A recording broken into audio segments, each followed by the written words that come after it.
Good evening, my fellow viewers. Welcome to Shenaningans, channel 8 at 8.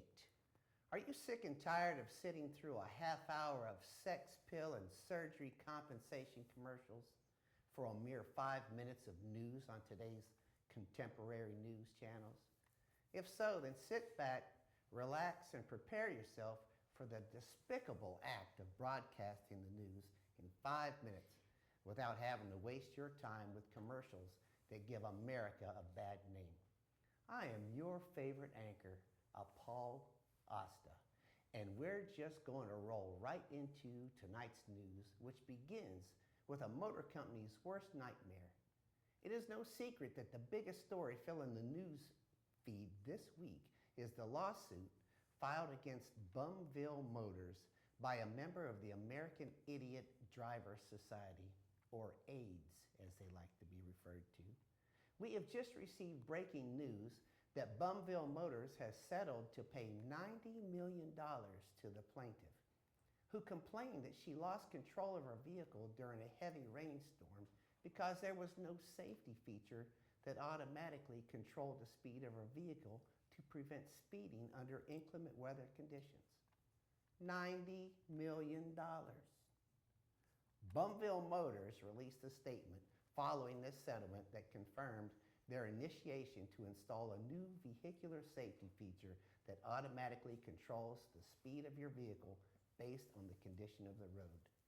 There has not been a more exemplary safety feature installed in motor vehicles since the invention of the automatic steering mechanism.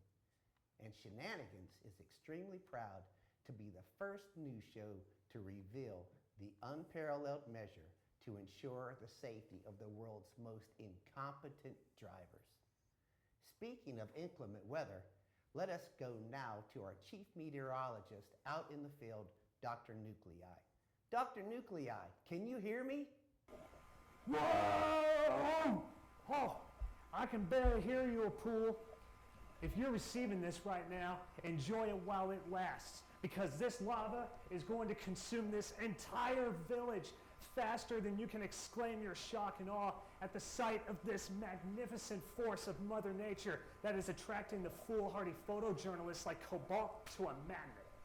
What can you see from your point of view, Dr. Nuclei?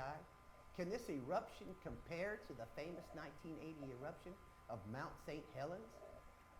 Well, for our viewers who see everything on the screen in plain English but expect the weatherman to say it all anyway, I will state the obvious by saying that this explosion is spewing extremely hot ash flows that are incinerating every piece of foliage on the slope. If you're watching this from the comfort of your own living room on an enormous television that's responsible for sending you into financial debt, then I want you to know that you are missing out on an incredible experience. I've never been this close to kicking the bucket on national TV since I flew that helicopter next to the tornado that wiped out the Justin Bieber Memorial Monument. Dr. Nuclei, I haven't seen anything that terrifying since my last proctology exam. Justin Bieber or the tornado, Pool? No. I mean, the volcano has an uncanny resemblance to the mood of my proctologist. A pool, that reminds me of an analogy for these lethal rock bombs erupting from the blast zone. I don't think you want to hear it. Well, I think that's quite enough information from Dr. Nuclei, our most trustworthy and mature scientist working in the studio. We anticipated losing the connection with Dr. Nuclei, and he has left me with this written weather advice for the day. And that is to make sure you videotape hailstorms without protective eye gear, and to find the lowest possible ground in the event of a catastrophic flood. You can always ensure that Shenanigans provides you with the best safety measures when enduring Mother Nature at her most volatile state. But before we lose you in the flood of practical advice, let us tune in to our sports broadcaster for our daily dose of America's greatest cure for boredom, sports.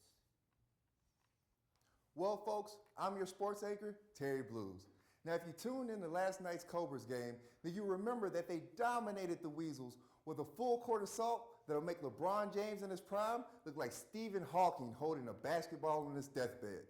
Now, while supporters of the Cobras argue that their coach has fashioned a well-oiled machine with an all-star team that dominates up and down the court and one of the best benches in high school basketball. There are some that think the coach has violated an unwritten code of ethics in high school basketball, and that is the dominating team should have backed down once their victory was secured. Now we're interested in seeing what you, our viewers, think about the coach's decision to allow his players to dominate the court even during the second half when they held such a large lead. Now, should he have told his players to deliberately miss shots or lose control during defense? Or did he do the right thing by allowing his players to actually go out and play the game of basketball to their full potential? Go to our website and vote so we can post the results during tomorrow's broadcast. Shenanigans Channel 8 at 8. All one word, 2 8s. Back to you, Apul. Well, folks, that's it for our broadcast tonight. We hope you enjoyed receiving the nation's top breaking news on Shenanigans without enduring horrific vaginal mesh and Viagra pill-popping junkie commercials. But we also hope that you text while driving, and be sure to ignore your blind spot when switching lanes on the highway, because an incompetent driver is the correct driver. I'm your anchor, Apul Asta, and this concludes our newscast for tonight. Good night to you all.